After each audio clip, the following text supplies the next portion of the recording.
Welcome back. Some quick headlines for you now. A high school softball coach is suspended after his school district accused him of giving energy drinks to his players. Yeah, ignore the screen, yeah. The coach actually claimed here, and now we're looking at a separate photo right here now. Yeah, we'll do that story later on. In the meantime, here's some other news. We sure will. One American and one Italian hostage are dead. You see them here in front of you. A CIA-led drone strike is because the president lowered the standards on drone strikes in Pakistan. Here to weigh in on that is 2016 presidential candidate and Kentucky Senator Rand Paul, who joins us now. Senator, thanks for being here. Good morning. Thanks for having me. What is your take right now on our position in terms of drone strikes? And you just saw the two individuals who lost their lives. Do you believe that we are replacing human intel with drone strikes, and then this is why this happened? Well, I hope that's not the case, but I do think that there is a valuable use for drones, and as much as I'm seen as this opponent of drones, I think in military and in warfare they do have some value. I think this is a difficult situation. You have hostages being held. They're, some of them American. You also have the people holding the hostages. Some of them are American. I've been an opponent of using drones about people not involved in combat. However, if you're holding hostages, you kind of are involved in combat. So I look at it the way it is in the United States. If there's a kidnapping in New York, the police don't have to have a warrant to go in. You see what I mean? So you don't get due process or anything like that if you're in a war zone. So these people were in a war zone and probably got what was coming to them, the captors. Unfortunately, some innocent people lost their lives, the hostages. But I guess the world is so partisan, but I tend not to want to blame the president for the loss of life here. I think he was trying to do the right thing. I don't either. Yeah, you cannot blame the president, especially when these guys swore to destroy us. Right. Yeah. All right, let's talk a little bit about 2016, because you would like to be the next president of the United States. The big news over the last 5 or 6 days has been about this book by Peter Schweitzer, and he's going to actually be on our show in a day or two, where it details quite graphically the parallels between the Clinton Foundation getting cash and then things happening to the benefit of that country while Hillary Clinton is Secretary of State.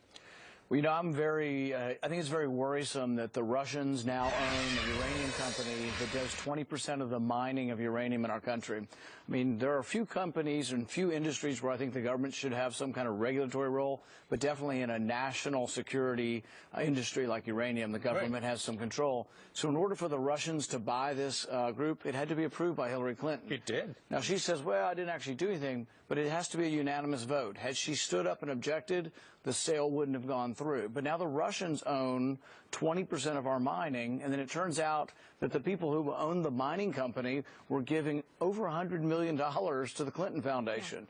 I mean, there seems to be maybe the possibility, at least, of a little impropriety here. You understand, too, you were going to run for president for a while. You thought about it. You were looking in your background, responsibly going, okay, what could come up that could possibly trip me up and spoil my candidacy? Did Hillary Clinton not do that? Well, here's the thing also. She had agreed and told President Obama she would release the donors. Now it turns out the reason they didn't release these donors is they were set up sort of a dummy or a shell corporation of the foundation that's Canadian. They said, oh, we only agreed to do the U.S. foundation, not the Canadian foundation. You think they might have done that because they were worried about these shareholders and this uranium company? I think maybe it was done on purpose. Will we ever know? To the average American who says, well, you know, this may, what can I do about this? This is just Hillary's way. Why should they be concerned about this pattern of money being transferred, perhaps for favors, in policy? Well, the presidency is the commander-in-chief. You have to trust your commander-in-chief that they wouldn't actually sell the country while they're the commander-in-chief. Secretary of State is an incredibly important position. She got to be on the approval of whether or not a uranium company was sold to Russia, and she allowed it to happen while receiving money from the shareholders. Was it bribery?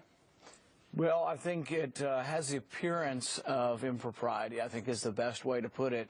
And the thing is, there ought to be rules against this. In fact, the Constitution says that when you're in high office, you cannot take gifts from foreign countries. Should there be an investigation? Should the Department of Justice look into it? Absolutely. And I've talked to people within the Senate about whether or not there will be an investigation. I favor an investigation of this because we need to know that if you're going to elect someone to be president of the United States, whether they've been accepting gifts that might influence their opinion. Senator, and finally, for people who say, well, Republicans just focus on what they're going to do and not worry about what Hillary has done. What's your answer?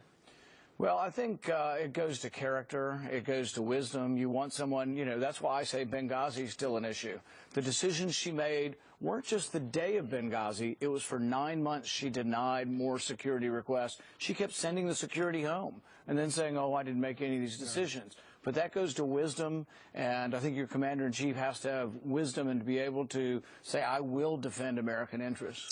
When you go home, thank your wife for stopping by with her cookbook. She revealed that the person who makes the Thanksgiving turkey at their house is this man, and the recipe that he uses he found on The Food Network. the Food Network. And you're in charge of the turkey. We'd love to have you make that here for us one time. Absolutely. Maybe Cooking with friends. Yeah. Yeah, I need to do that. That would be great. That would have been great. That's what we're doing all week. Thank you. Senator, Thank you. Thank All you. right, Senator Rand Paul, thanks.